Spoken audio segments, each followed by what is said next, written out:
Hello everyone, it's Logan here, and I'm deciding to play Real Scale Solar System here because of the challenge. So here I'm setting it up, only a couple modifications. I'm playing on hard mode and career mode. I am increasing the starting dollars, or starting funds, I should say, because it's almost impossible otherwise. And I'm also increasing the amount of science from hard mode to 100%. Because again, it's almost impossible otherwise. I do have a number of mods installed. So I have Real Scale Solar System, which of course in general makes everything a lot more difficult, much more of a challenge. I have Procedural fuel tanks. I have TAC Life Support, Kerbal attachment system, Kerbal alarm clock, and Tweakscale. Now, from my experience so far, Tweakscale has become absolutely essential in this version. If you want to get into orbit in career mode in Real Scale Solar System, I don't know of any other way to do it, because these engines massively underperform compared to what you really need. So, and being that the tree is backwards, in other words, you have to unlock probes. So you can't even do an unmanned launch like if they did in real life in order to get more science. It's absolutely essential. So here I'm just setting it up, starting with basic rocket, just like anything else. 5,000 meters, new record. Didn't even do anything. Easiest record ever. I think that's because of the Real Scale Solar System that Earth is bigger than Kerbal. So. But I don't know that for a fact. That's the only thing I can think of because I did absolutely nothing and it showed up. So I decided it would be better for all of you to watch if the sun was up. So I just fast forwarded, and no. Yeah. Rookie mistake. So check your staging, but that's not actually my fault. That's the pilot's fault. So he really should have done the final checks, but nonetheless we make do. Got a little bit of science with it. But this tweak scale is absolutely critical from what I found, because you can actually increase the size of the tanks, which you can do with procedural parts, but you can also increase the size of the engines, and everything goes accordingly. So fuel tanks, they will increase the amount of fuel they carry accordingly. Time to unlock some science here. And the engines will increase the amount of thrust proportionately, or at least that's what they're supposed to do. I found out that is not always the case. The other thing though in career mode is that nothing is upgraded to start off. So I very quickly ran into some limits where trying to use bigger tanks and bigger engines very quickly became difficult, because to start off with you can't have more than, I believe it's 18 tons on the launch pad, and even after the first upgrade you're still only at 140 tons. So here I'm just trying to get more science to unlock some of the parts that I need so that I can do some contracts in order to get a little bit more money so that I can upgrade everything. So I'm not going to show you every iteration of every little craft that I did, but to suffice it to say I did many different configurations, many different attempts, playing around with it. It is a different ball game because the atmosphere is a lot thicker, so you have to start your gravity turns at a different point. Here, just adding some more contracts, getting some money.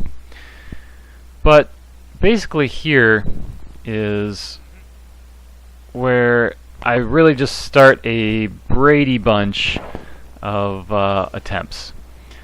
Slowly add more and more attempts, get a little bit more science, get a couple more parts, and then very quickly realize that I'm bumping into the limits of what I need, and I don't have the money to upgrade pad. Yeah. So that became a thing that was very difficult to overcome. And here's some of the many attempts. Slowly getting little bits more science.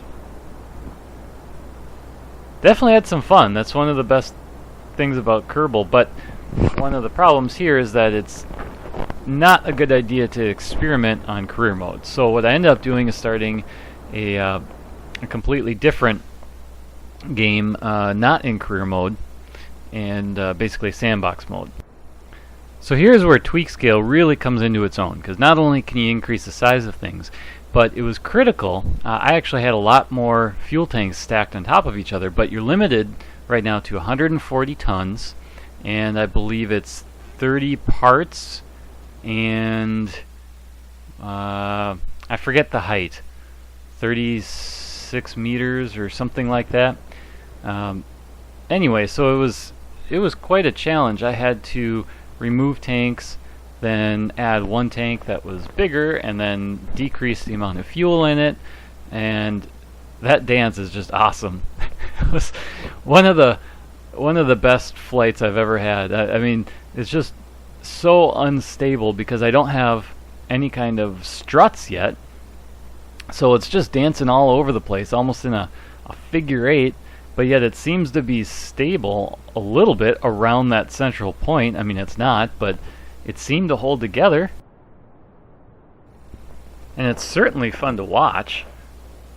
You know, of course, in a real spacecraft that would never work. I mean, earlier this year, SpaceX's rocket broke up due to a vibration far, far smaller than that. So obviously no real world rocket could ever hold together under those conditions. But now we're in stage 2, and this stage lasts for quite a while. In fact, most of it is basically just spent staring at this, just watching it go up. So in real world solar system, you have to be above 120 kilometers, I believe, to actually be considered in space, whereas with the base game it's 70 kilometers. So you have to get quite a bit higher, and there's atmosphere that entire distance. So when you're coming down, when you start hitting around 60 kilometers or so, you're going to start the heating effects. So going up is still encountering atmosphere at this point, and that's what makes it so much more difficult. I mean, at this point, you would either be in orbit around Kerbal, or very, very close to it. You actually need to get up to a speed of around, I believe, 7,500, 7,800, something like that, meters per second, to get in orbit around the Earth here in the game. Whereas around Kerbal, you only need about 22 to 2,300. So it's much, much more difficult just on the surface of it, on the face of it. You need 3 times the fuel, but then that's not accounting for all that gets lost to gravity as you go up, and all that gets lost to a thicker atmosphere. So in reality, and I don't have Kerbal Engineer on here, but in reality I wouldn't be surprised if there was 10 or 12,000 meters per second of delta V in this craft. So at this point we still got plenty of our fuel tank to go, and just burning like crazy. Don't seem to be getting anywhere, but it was at this point I realized the difficulty, because when I was trying it out in sandbox mode, everything was of course upgraded, so I could look at time to apoapsis, and then just try and keep that right around a minute. But here I don't have that because I'm not upgraded yet. So I basically just put my cursor there and watched to see where the apoapsis moved, and watched the icon for the capsule to see where it was, and just tried to keep them approximately equal. If it's coming down too much, I had to angle up towards the sky, and if it was going too far forward, I angled back down towards the horizon, because of course the most efficient way to increase your speed, your horizontal speed, is to burn directly at the horizon prograde. But if you're falling back down, if your apoapsis is decreasing, you may run into the risk of going below your apoapsis before you get into orbit, in which case you will eventually fall out of orbit and you're being inefficient and you're wasting fuel there. So now I didn't use all the same engines all the way through. For the first two stages, I actually used the swivel engine at different scales, and for the final stage I ended up using I think it's called the coxswain engine. I'm not sure which pack that came in. I did have to scale it up a little bit, but this stage is about to burn out.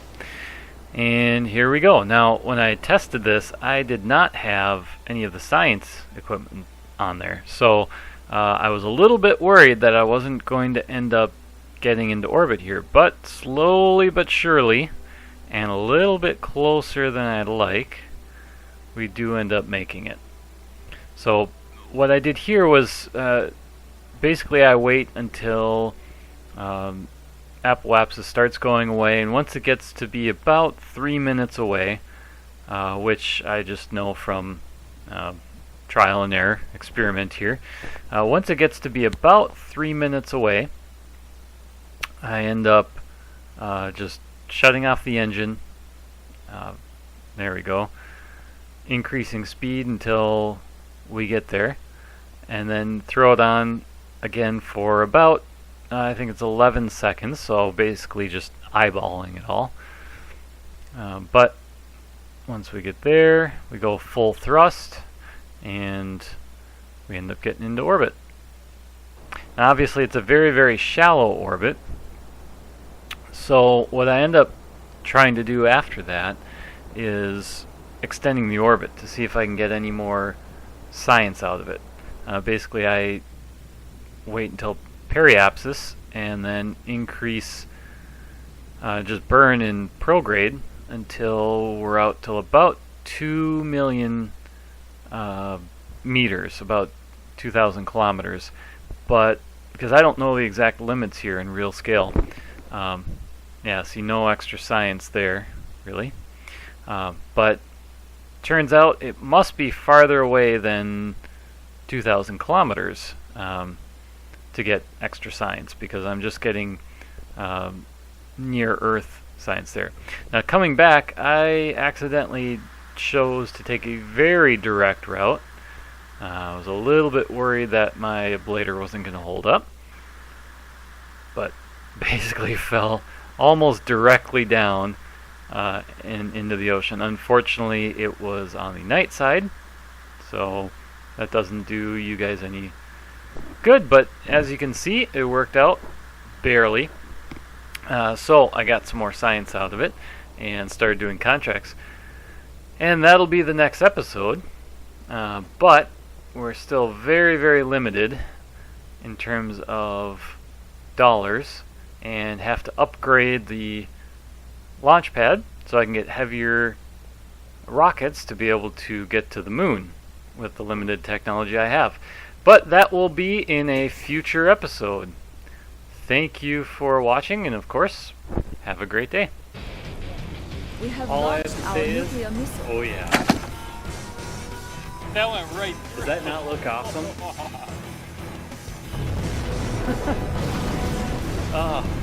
So it's obviously not entirely finished. I have to get another one of these on the other side. That's Discovered an enemy ammo I'll have to burst. cut these off. This side's going to be a little bit tougher to do because I still have to, I have to pull